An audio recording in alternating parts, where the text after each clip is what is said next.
confirmed quickly. We think that the American people have spoken in terms of this election cycle. The president has a constitutional obligation and responsibility to name a justice, and we anticipate in our hearing he will do so. It's critically important also to recognize the lasting legacy of this president's nominations to the Supreme Court and also to the lower courts. It's been really in coordination with the Senate, a tremendous set of progress and achievements, naming judges and justices who understand that the role of the courts is to interpret the law, not to make law, as well as justices who are committed to the original intent of the Constitution and upholding that. We're also working closely. Obviously, we know the American people are in need of additional COVID relief.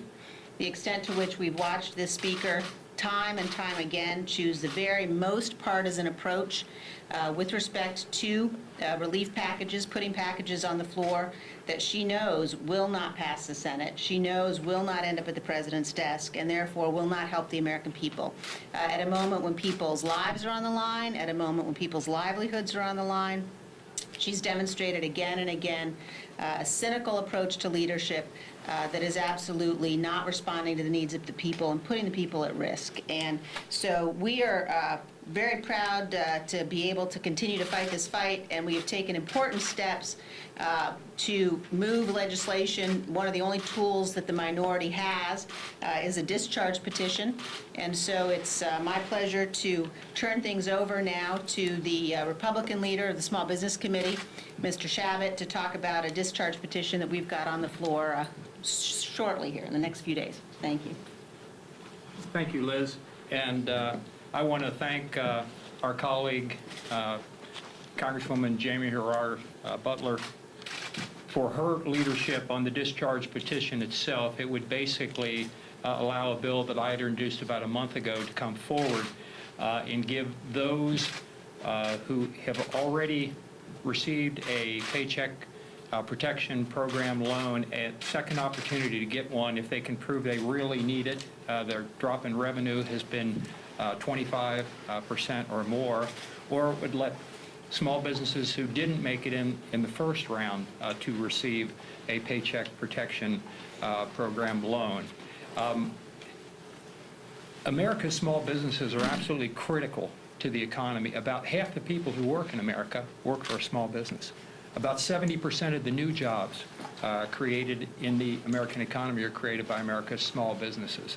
And there is $138 billion sitting there available for loans to help those small businesses to survive. And most importantly, the employees that depend on those small businesses and the families of those employees to survive. That's really what it's all about, helping millions and millions and millions of American people who really need it. The money is sitting there available. We don't need to appropriate any new dollars. The money is there. But it's shut down. It's been shut down now for 46 days, about a month and a half, and one person has the key to that funding, and that's Nancy Pelosi. And she won't bring it up for a vote. So the only thing we have available to us at this point, being in the minority, is the discharge petition process. And virtually all the Republicans would support this because they want to support small business. The question is, are there enough Democrats in the House, about 20 we need, who have said time and time again how much they support America's small businesses? Now they get an opportunity to prove whether that's true or not. And if they will support us, then it will allow that to actually come up for a vote. And the people have an opportunity to allow more small business to get that funding. Not only can they get that funding, but we've made a few changes. It helps smaller businesses. Instead of 500 employees, it's now down to 300 employees. And it makes the forgiveness process more simplified, more streamlined than it was. And that will help a lot of people. And I'm not going to get into all the details now, but this is something that really we ought to do for those small businesses all across the country, and particularly the smallest of the small. $25 billion would be set aside for America's mom and pop small businesses, those that have fewer than 10 employees. I have a lot of those in my district in Cincinnati, Ohio, but they're all over the country. And I've talked to a lot of members about this, and this is really critical. Again, not just to the small business and the owner, but most importantly, to the families that are supported by those small businesses. Thank you. Steve. Thanks very much. Now let's turn things over to our Chief Deputy Whip, Mr. Ferguson. Thank you. Thank you. Good morning, everyone. And Steve, let me first say thank you for all of the work that you've done, not just right now, immediately with this discharge petition, but the work that you've done for small businesses across this nation. I know in my home state of Georgia and in my district, our people appreciate the work that you've done, so thank you for that. Look, we are really in a battle right now. I think that the contrast is extremely clear on so many fronts right now. You know, we are committed as Republicans right now to restoring our American way of life, to rebuilding our economy and renewing our American dream. You know, most families get up every single day and they think about the same thing, the things that are necessary. They want access to a good job, an opportunity. They want to feel safe and secure in their own homes. Those of us that are parents or grandparents, you want to see your children educated. For the most part, people want to be left alone to have the freedom to achieve their American dream. And right now, we are fighting every single day to make sure that we do that, to restore the American dream, create job opportunities, make sure that folks can go back to work safely and sensibly, doing things to restore our way of life, like Operation Warp Speed. We are so close to having a safe, effective vaccine, and I find it mind-boggling that leadership on the other side of the aisle is saying, don't go get a vaccine that has been proven to be safe and effective for political reasons. That's going to cost Americans lives, and that's wrong, and they shouldn't do that. But we are out there, we're committed to doing that, and if you look across the other side of the aisle right now, unfortunately, we don't see a willing partner, but we see folks that are willing to destroy, dismantle, and defund the things that are necessary to keep us safe. So the contrast is clear. I think the leader has laid out an incredible plan and vision for the future, and we're committed to making sure that we restore, rebuild, and renew the American dream. And so I look at what we are doing this week on the House floor for the next couple of days. Instead of doing something that could actually help American small business, we are, in fact, doing things that really will go nowhere. They are messaging bills, shameful messaging bills in many cases, and we've seen this time and time again. We've seen the partisan tack that the Speaker has taken. Instead of working for all Americans, she's dedicated to one group, and those are the ones that give her the majority for her power and control as Speaker. That is wrong. It is wrong. It is wrong. I wish that those 20 Republicans that those 20 Democrats that we need that have proclaimed their love and affection for American small business, I wish they'd come across the aisle on Friday, sign the discharge petition, and let this House do really one productive thing this week that actually helps Americans. That would be a good day. But something tells me the Speaker's not going to allow that to happen, and that's a real shame. With that, I will yield to our Republican leader, Kevin McCarthy. Thank you, Drew. I want to thank our ranking member, Steve Shabbat.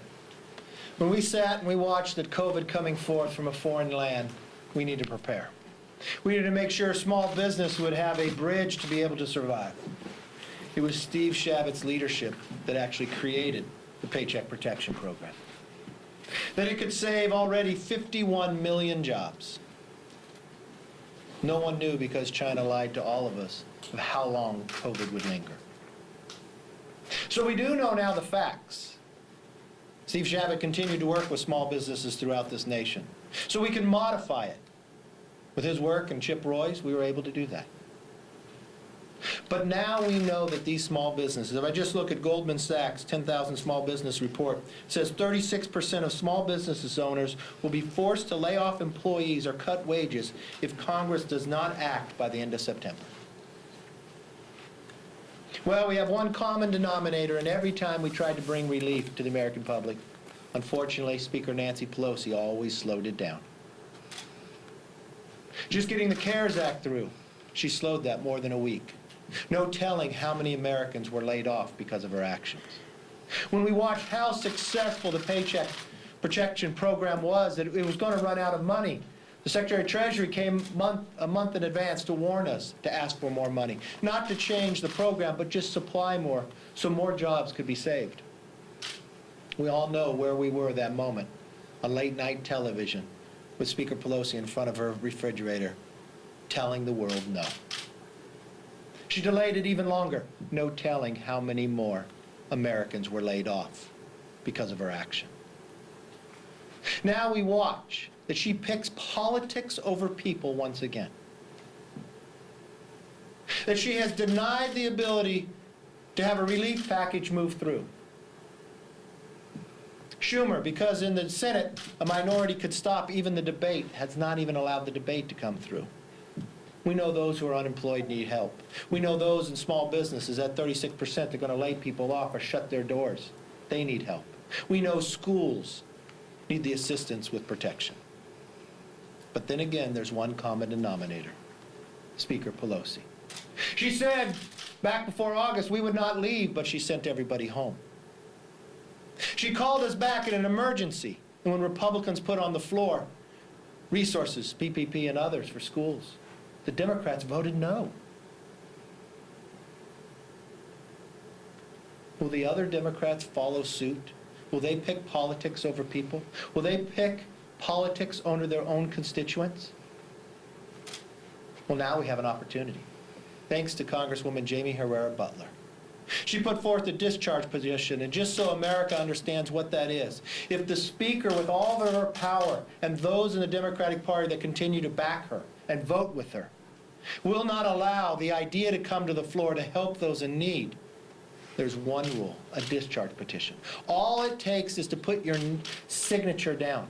It doesn't mean the bill passes. All it means is she can't stop it, that you can debate it on the floor. So this will be very telling. Who controls whom? Do you listen to your constituents? Do you listen to the people who are unemployed? Do you listen to those who need the assistance and help? Or are you right back at the refrigerator with the Speaker, telling your constituents, no, you're picking politics over the need of the people? Well, come Friday, we'll soon learn, because everybody will have the opportunity. If your constituents have selected you to be a member of Congress, they didn't select you to follow Nancy Pelosi, even though every Democrat does. This is the window of opportunity to show that you're different. And yeah, I know they'll probably let a few off, but say, just don't get it to that certain number. So you know what? Let's see how bold they are. Why don't they all go together? It's not about politics. It's about people that are hurting. The same people that Steve Chabot and Jamie Herrera Butler listened to. They didn't care what party you're in. They understood you're an American and you need help. And that's exactly what we're doing. With that, let me stop there and take some questions. Yes, sir. Speaker, you started, you started off a little bit about the SCOTUS. I just wanted to touch on that. I understand that the Senate is the one who's going to be doing the confirmation, but a bigger issue is taking place where several Democrats are already speaking out about the top contender's faith, her Catholic faith. As a person, That's as a appalling. lawmaker, talk to me. I think as a nation, that's appalling that they would judge somebody by the faith that they have. We have freedom of religion. And the idea that they're going to demonize, and I imagine they'll demonize whoever the president selects. The real question should be, will this person, she or he, uphold the Constitution? And that should be the only question. The president is supposed to move forward, and he will. The Senate is supposed to take the action, and they will. It's the constitutional right, and they're following through. And I'll make you this one promise. Listening to the Speaker on television this weekend, if she tries to move for an impeachment based upon the president following the Constitution, I think there'll be a move on the floor to have her no longer, or the question of her being Speaker. She may think she has a quiver, we do too. We believe everybody in Congress raises their hand and swears to uphold the Constitution. The president did too, and that's what he's following through on. And to think for one moment that they would move impeachment because he's following the Constitution, we will take the movement to remove her from speakership. Yes. So you guys are moving forward with this discharge petition on helping small businesses. Are there other issues that House Republicans could get behind in terms of COVID relief to move forward? Let's say airlines, there's going to be huge layoffs October 1st. Is that something that House Republicans would support? Yes, there are a lot of things that we have tried to move forward and support. Again, there's one common denominator that's stopping all this, Speaker Pelosi. She's done it time and time again. When we move forward before helping airlines, when we move forward before by helping the states, there are resources sitting out there. There's more than $130 billion sitting in the PPP program right now. But they cut off the deadline. She will not extend it. There is money sitting in there, more than $100 billion for states, but she will not allow us to move forward with the flexibility. We've tried to bring a lot of these ideas to the floor. When she called that emergency meeting about the post office to supply them with billions of dollars when they already had $25 billion, we wondered if that was the most important. So the only option we had was a motion to recommit, and we put on the floor PPP, we put money for schools, we put money for the states, and the Democrats voted no. They had an opportunity to actually vote with the people. But no, they followed the speaker once again. Yes, ma'am. So the Justice Department has designated New York City, Portland, and Seattle as places that have permitted violence and destruction of property to persist. And President Trump said that he will not allow federal tax dollars to fund cities that are lawless zones. Should Congress cut federal funding to these cities? Well, if they're not going to uphold the law, if they're not going to protect their citizens, should they be provided the grants that actually say to do that, if they're doing the opposite? I mean, I believe there's accountability in all this. Why is it night after night? Why is it these exact same cities? Why is it that the president, when we watched what happened with Wisconsin as well, that he offered to send in the troops, that the governor would pick a smaller number and there was more havoc? We need safe and secure streets. We do not need the Democrat plan about defunding the police. We actually need the opposite. If you go to commitmenttoamerica.com, you will find that Republicans believe we should add $1.75 billion. Greater police training, community policing, and 500,000 new body cameras. We believe we can make the streets safe and secure. So why would you spend money in a place that's doing the opposite of what the resources are planned for? Why would they allow these streets to become havoc? Why are the people moving away from these cities? It's the management of what they are.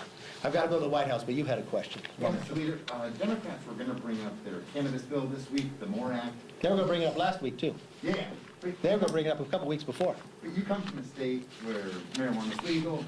What's your position on that? And what do you think of, just broadly, and then what do you think about legislation specifically? Well, if I watched, and this goes directly back to COVID relief bill. The Democrats brag about the bill they voted on. Do you know how many times it mentioned jobs? A lot fewer than it mentioned cannabis. There was more mention of cannabis in their relief package. I'm not quite sure why the Speaker continues to defend this as some way of helping with COVID. We realize that it's not. I don't support their bill, and I think they don't have enough votes either. It's interesting. They're going to spend a lot of time. We spent a lot of time on a non-binding resolution last week. I think the American public, if you ask anybody in any district, Republican or Democrat, they'll tell you what's hurting the most. They want relief when it comes to the pain of COVID. We're working on a safe and effective vaccine, and they're telling people not to take it. We're defending pre-existing conditions to make sure your health care is there for you. Slashing drug prices to make sure you can get it cheaper. Investing in therapeutics. They want their streets safe and secure. We're providing more funding for police, not cutting it in those cities of what you talk about. It's interesting. I've watched the Minneapolis City Council vote to defund their police, and now they want to have a study to wonder why the crime has gone up. Then we have a plan to rebuild this economy. 10 million new jobs we'll create. You know what else we'll do is one of the ways to do it? We'll end the dependency on China. I do not know what the Communist Party of China has on the Democrats, but it's more powerful than any of us can imagine. The number of bills that pass the Senate but will not come to the floor, that they will not They will not help us end the dependency on China. We had to go it alone with our own China task force. We'll come out a report just in another week. We'll bring more manufacturing jobs by doing that. We have a 5-year plan to rebuild our bridges, our roads, our airports, making sure internet is throughout this country. We can do all this and also guarantee that veterans have the ability, anyone, to have a job as well. But what are they doing on the floor? I leave you with this one question, since you always ask me. Name me one thing, the Democrat majority, one problem they have solved, because I see no results. But I see a commitment to America on the other side that could help rebuild, restore, and renew this nation. Take care.